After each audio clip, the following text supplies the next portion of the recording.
hope you guys are enjoying this beautiful, lovely Sunday.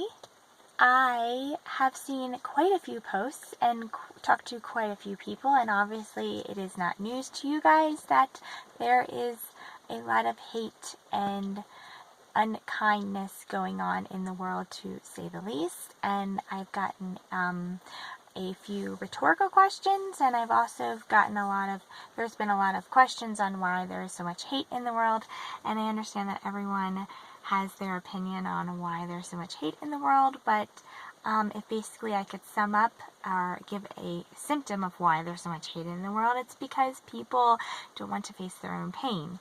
Basically, people are multi-dimensional or have a lot of different aspects about them, and one aspect is that people don't like to look at their shadow side. Your shadow side is basically anything that you disown, deny, reject, completely separate from yourself, so therefore you don't want to make it a part of yourself, and it becomes your shadow because it is still aspects of you. It's just that you don't see them as very positive aspects, and everybody on this planet wants to be viewed as wonderful and kind and loving and good, but we as human beings have the potential to be pretty much anything, and a way to integrate or accept part of yourself that you don't think is very good or accepting in society is the part that you're going to see in other people. So for example,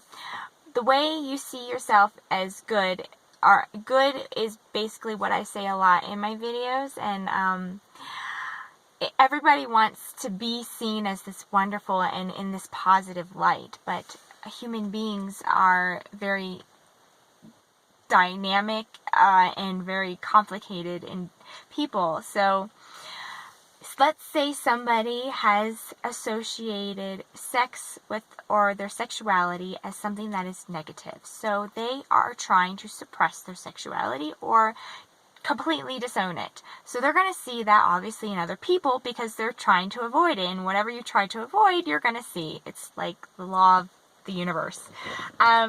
So you're going to see it in other people, you're going to see it on TV, you're going to see it with your friends are going to talk about it. And so naturally, since you don't want to see this in yourself, you're not going to associate with those people, and so it's going to create a discomfort, and it's going to create separation with you and other people, and it's going to create resentment, or the more you repress it, the more it's going to come out in other ways.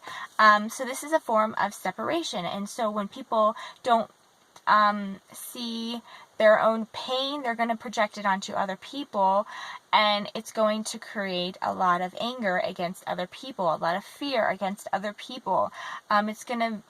The way we treat the environment, the way we treat animals, the way we treat our plant life, the way we treat each other has to do with the way that we treat ourselves, obviously, but how we are handling our shadow. And I personally believe that our shadow holds a lot of information, but if you continually to think that it's bad, you'll always be limited in your life, and the decisions that you are making are based on keeping that shadow at bay. So personally, what I have done is I'm a huge animal lover, and I like to use animals as teachers. So if you are familiar with spirit animals, they are basically animals that if you could become an animal, that would be your animal, or the spirit animal. Spirit animals are teachers, and usually they are there to guide you into your next journey or your next life path.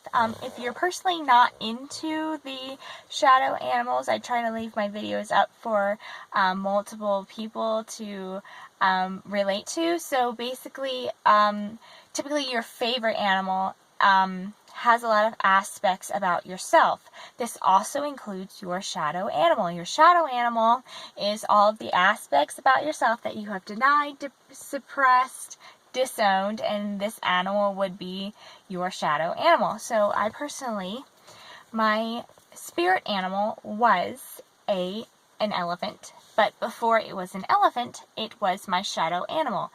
The elephant held all of the aspects that I didn't like for with myself, and then it projected onto other people. So therefore, I decided willingly or subconsciously to take this animal and take in its perspective and kind of live by its guidelines.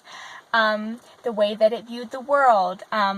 Elephants actually have a very great leadership skills.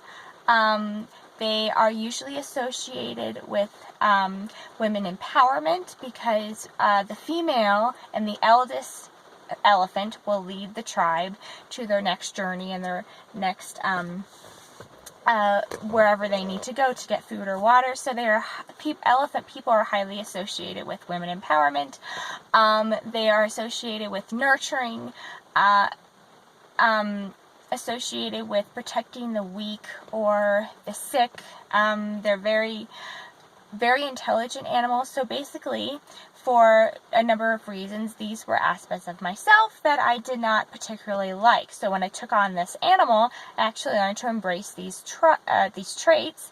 And so now the elephant is no longer my shadow animal, and it's actually no longer my spirit animal, because now I'm on a new path in my new journey. So another spirit animal was able to kind of come into my life. So I found this I guess, technique very helpful, because it allows you to view a different perspective, and it also uses nature as a way as your teacher, because animals are actually never biased. I've never seen an animal actually harm a human being without it actually being needed. And so I find that animals are very healing when it comes to shadow work. There are a lot of different reasons why there's so much hate and fear in the world, but I personally believe that hate derives from a shadow that has not been accepted or acknowledged. If you are interested in finding out about your shadow animal, I'm sure there are a lot of videos or books about how to find your shadow animal, but I personally have found that I notice animals that I find a resistance to, and it's not necessarily what they look like, it's more of what they represent to you. So it's kind of like similar of someone that is not used to embracing their personal power usually don't like the color red. Red is associated with drive, perseverance, masculinity, vitality, sex, food. So if a person is not embracing that part of themselves, then they're obviously not going to like the color red. The same goes to animals. So it just depends on how aware you are of what animals you don't really like and which ones you kind of gravitate towards. So I thought this would be a quick video on this beautiful rainy day, and I hope you guys enjoyed it, and thank you so much for watching, and I'll see you on my next video. Bye.